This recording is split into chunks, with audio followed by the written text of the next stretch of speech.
As Rutland Town celebrates its 250th anniversary, we sat down with a few longtime residents to get a feel of what it was like to grow up, work, and raise a family in Rutland Town.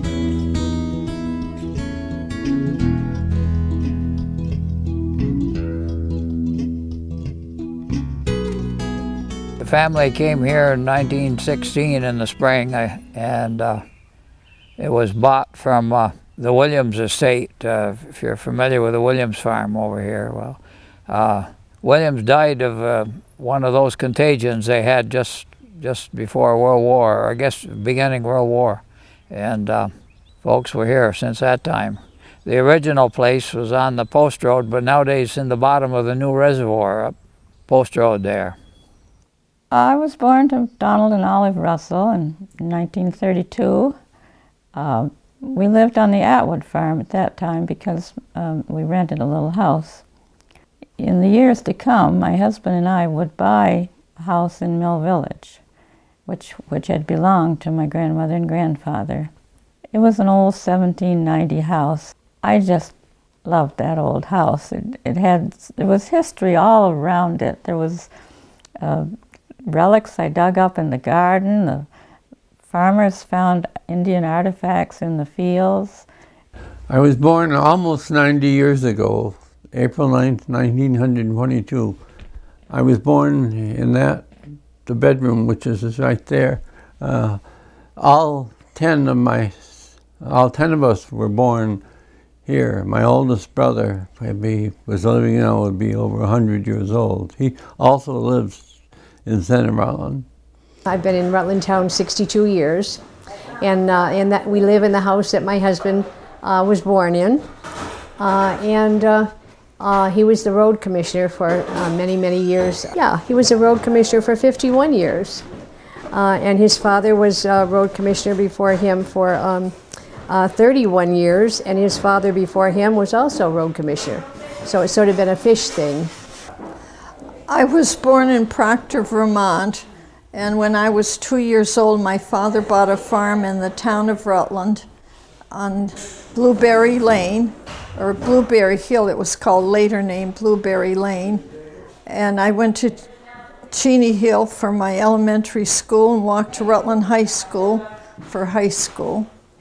And went to the university and then married a man from New Jersey and came back when I retired, back to the farm again.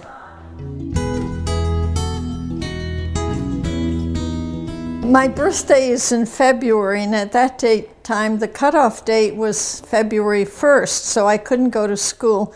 And Mother says I cried for 3 weeks, and so she sent me to school, and they kept me. And so I stayed in first grade for 2 months. Once I learned to read and to do my times table, I could go to second grade.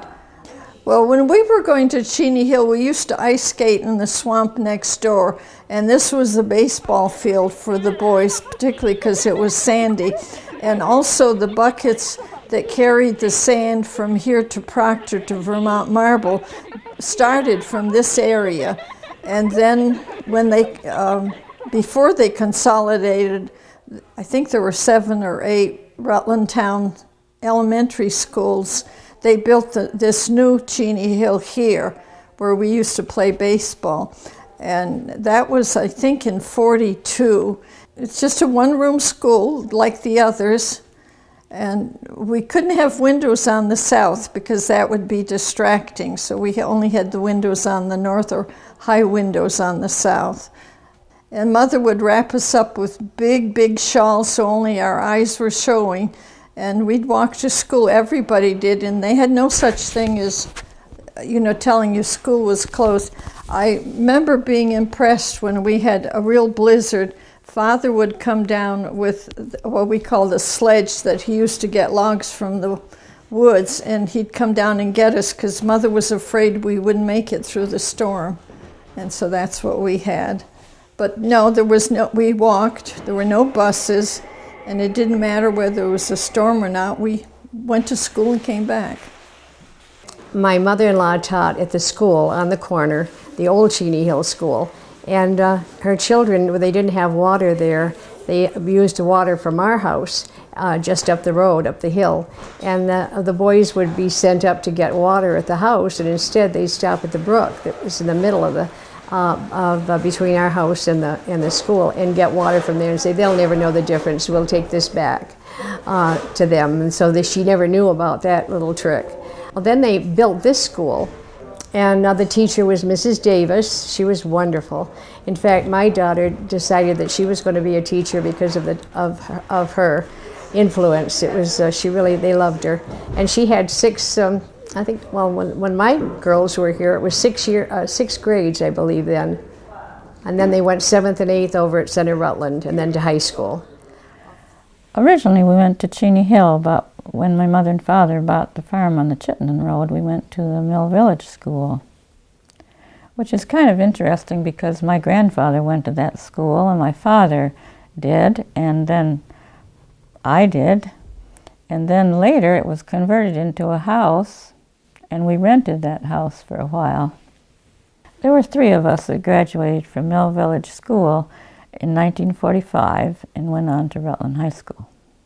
There were 98 of us that graduated in 1949 from Rutland High School. I didn't have any plans. I graduated, I kind of had a wonderful summer swimming and doing nothing, and my parents got a little worried, but I was enjoying myself, and then I took a babysitting job, and one day I read how my friends had all come home from Castleton, and I realized I wasn't going anywhere, and so I said to my mother, you know, Mother, I think I'd like to be a teacher. And she said, if you would, go upstairs and pack your clothes and I'll take you over. And she called the dean, and the dean apparently contacted my high school, and by afternoon I was enrolled in Castleton Teachers College. It was a good move. Life was simpler then too. And I graduated and I taught 9 years in all.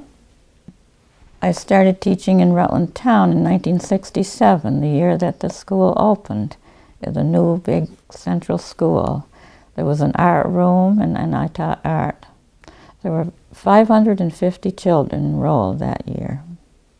And teaching art was my favorite. I mean, if you can't read, sometimes you're great in art.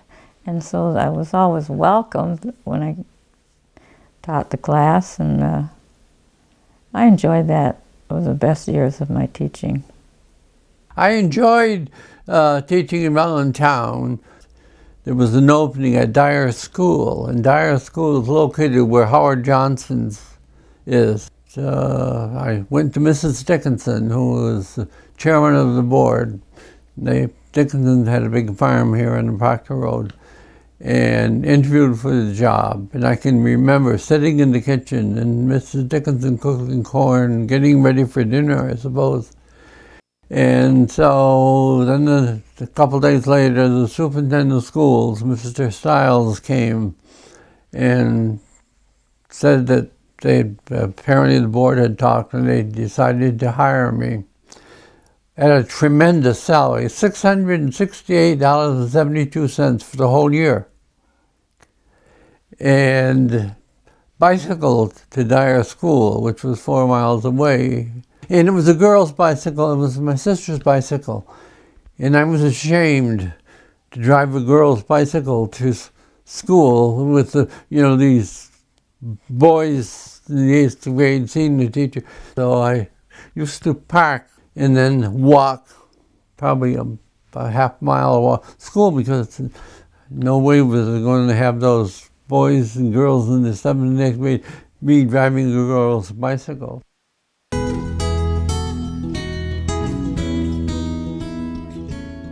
We didn't have electricity up this way till around 1939 or 40. There was power along the main road, but not, the rural electrification took hold, of course. And then you had to pay, maybe it was $5 a month minimum, as a way to recover some of that investment, you know. But anyway, folks wouldn't burn that much with their lights, so they would get appliances, you know, and have them given to them. And then you're pretty well used to them by the time the 5 years was up or whatever, and But milk coolers for the farmers was a big deal at about that time, because you do away with ice, because otherwise you had to cool the milk with ice. And the people up here, Levax, always had an ice pond over there, a small one, where they cut ice. And that green door there always was the ice house here. The corn barn was on the end with the slats for the wind to blow through, you know, and then the ice house was in the middle between the carriage house here. Father was a dispatcher for the power company downtown, and kept him pretty busy, especially during storms and so on. He was struck by lightning one time down there. He was always deaf in his ear ever after. He was on the phone at the time. They were using carrier current at that time, where they could talk over the high voltage lines as a telephone for communications. And they'd call Cavendish to pick up, load a little, or drop a little, or Claremont, or any one of the other stations around. And the phone was on one of those extensions that you could set it anywhere you wanted to, like a baby gate, you know. And they'd put their arm over that and talk on the phone. Well, when the lightning struck, it took him, chair and all, threw him under the clock on the wall over there, and the mercury pendulum came out of the master clock and I guess lit on the floor. My grandmother used to, if we had a lightning storm around here, she'd want us all to come in the house, and she'd get out Reader's not the Digest, the National Geographic, to amuse us, and she'd want us to sit in a chair. Well, the lightning came in on the telephone wire one day, and I was sitting on the wire was down cellar in the basement and come up through the floor. This ball of lightning came along, went right between my legs, and followed the telephone wire, went up the wall, knocked the phone off the wall. A ball of fire like a snowball. I think she was more scared than we were, but thereafter there wasn't a chair in that spot. Yeah. Our farm was a dairy farm, and so I had 6 brothers, which were very useful, and they started working on the farm. But we had, of course, cows and horses, but we also had chickens and ducks and geese and turkeys. So we had all kinds of wildlife. And we always had 2 or 3 cow dogs and lots of cats. And we had big gardens, which we preserved the food either by canning or drying. And most of our food we grew. And we were always had work to do. It was a treat to go to school to get away from work. We had 2 big work horses, and then we had an army horse, Jack. That was the one that was used to go in town because he was faster and trained for other people. I can remember admiring Mother because she drove a horse and buggy to Rutland to do grocery shopping. But when we were growing up, the neighbors were very helpful if there was an accident or somebody had a broken leg or was ill and couldn't do his work. The farmers would get together and pitched, all of them get together one day or two and clean up his work. So, and you did it because you never knew when your turn came. They were semi-retired, the small farmers. Some of them have 8-10 cows, and 30-35 cows was considered a pretty good size operation at one time around here. Didn't take long for it to take off, of course, after the war, and people got rid of their horses and begun to use tractors. About that time, of course, they begun to put sulfa in the chicken feed, and of course they could keep a lot more chickens in a confined space, and chicken dinners weren't a luxury anymore. They were inexpensive food. It was a very good sense of community, and the farmers had a kind of a brotherhood, if you call it that. I remember when his back was terribly bad and his hay was all down, and the farmers who'd been working all day on their own at their farms came at night, baled it all up and put it away for him. And the community was like that, and you felt a part of that.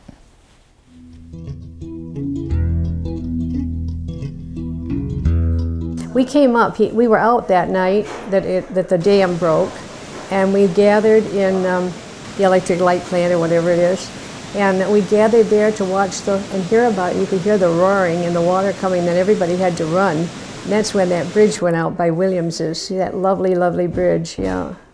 And one of the bridges that they're using now on Pittsford Road, that bridge that they use that's still there, those were the twin bridges. And that got pushed away, and it was always left right there. Deluge, when it hit, took one of the bridges right away, and the wreckage, some of the wreckage anyway, piled up against the bridge on Route 7. And I guess some of it even further down, but the bridges all went. McKinley Avenue Bridge, the 76 Bridge, and a lot of debris, of course, piled up against the railroad trestle down West Street, you know, and of course the resulting mud was a terrible soupy mess for days. The water began to rise rapidly, and it was clear that real trouble was coming. They shut down the station, and Father and the other fellow there that had that truck decided to come to Rutland instead of high ground. They got right in the middle of that, where that picture shows you there. The truck stalled out with water, and the water was rising pretty fast, and so they put their ladder up onto the wires there, as you can see.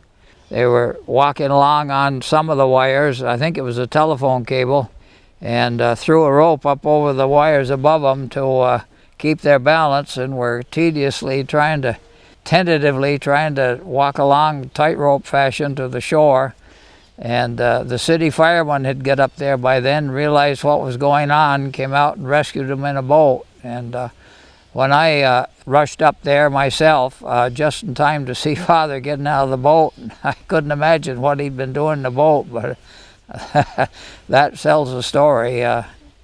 They were pretty lucky and pretty glad to be alive that night. A lot of folks were, to be sure.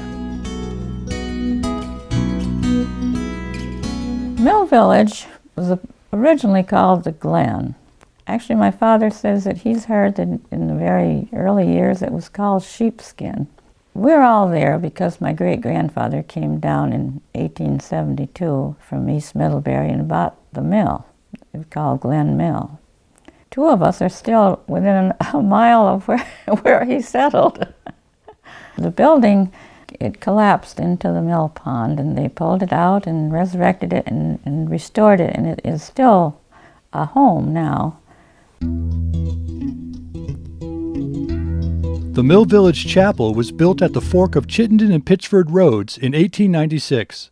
Some of the original features are gone now, but the building has remained virtually unchanged. The chapel has seen generations of children perform their Christmas plays on this very stage, some of them returning later in life to celebrate their weddings here. In 1979, the chapel was moved from its original position to where it rests today. Well, the road was going to be widened, and they moved the whole thing across the road, and when they got it all set across there, the piano and the chapel had moved a couple of feet away from the wall. That was all.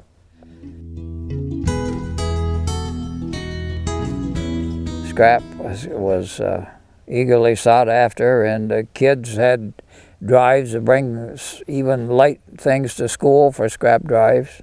In front of City Hall, they had probably a 6-foot fence that people could throw their aluminum into and so forth, and iron. Somebody put a 2-cylinder Ford in there. Forget if I ever knew who it was, and I think the Chaffees donated a slick little 14 Cadillac Roadster.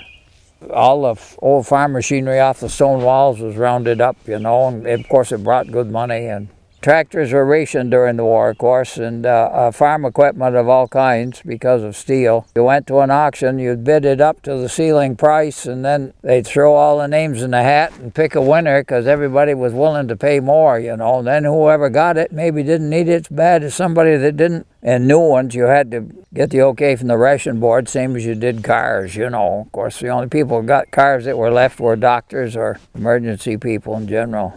They went through the motions, and at least people were aware of what was going on more than presently when we have guns and butter and a deficit to go with it.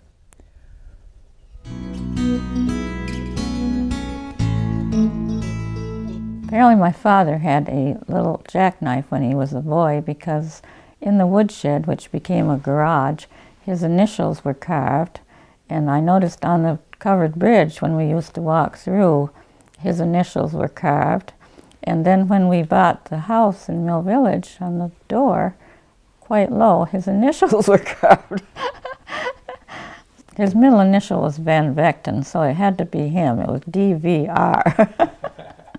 When I was growing up, we had an Essex, and when we'd go up to see the old place on the post road that I mentioned earlier, when we came back down by the school, there was 3, I think, or 4 thank you marms on the way down that hill because it was a gravel road. They washed out frequently, you know. But we kids thought it was great to ride in the back seat when you go over those thank you marms. Just as good as a ride at the fair, you know. And then answering the telephone a lot. As a road commissioner's wife, I was always in touch with all the neighborhood because when there were questions or something that went wrong, I got the calls. And they would call and ask if I could be sure to tell them that they had a hole in the road. And one night we got a phone call at about 2 in the morning, and I got up and answered the phone, and it was a member of the community that wanted him to come right away because there was a skunk in the road and they intended to have a party and they wanted it removed immediately. When I retired, I had 400 and I think it was 48 sick days because I don't remember ever being sick and ever taking time off. Henry Lester's barn burned, I'll say it was 1940, I don't remember, but of course I think it had wooden shingles on it, but there was a wind, and those flaming shingles went half a mile, and people had to be aware of, you know, other buildings being caught afire by those things flying like that. And the people on the windward side were minding their roofs pretty carefully. I remember one time in Atlanta, in the airport, I was flying home and I had a big long layover, and I sat there and I thought, I don't know anybody in Georgia. I don't know anybody in Atlanta. It'll just be woman faints. If that had happened in Rutland Town, somebody would say, well, that's Faye Russell. Pick her up. I think we were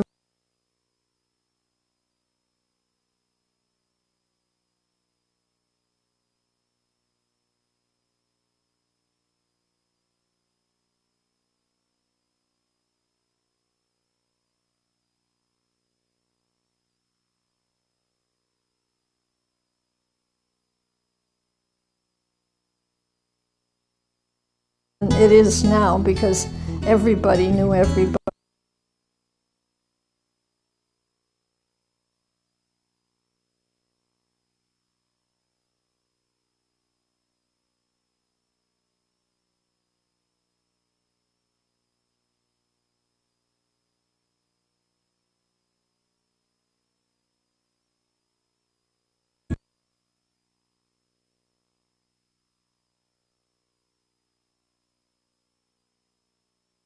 When somebody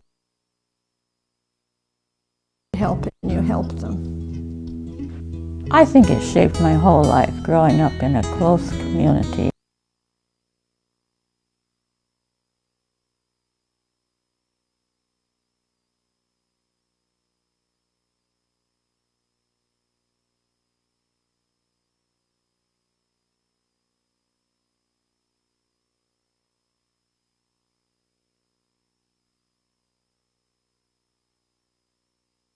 Right.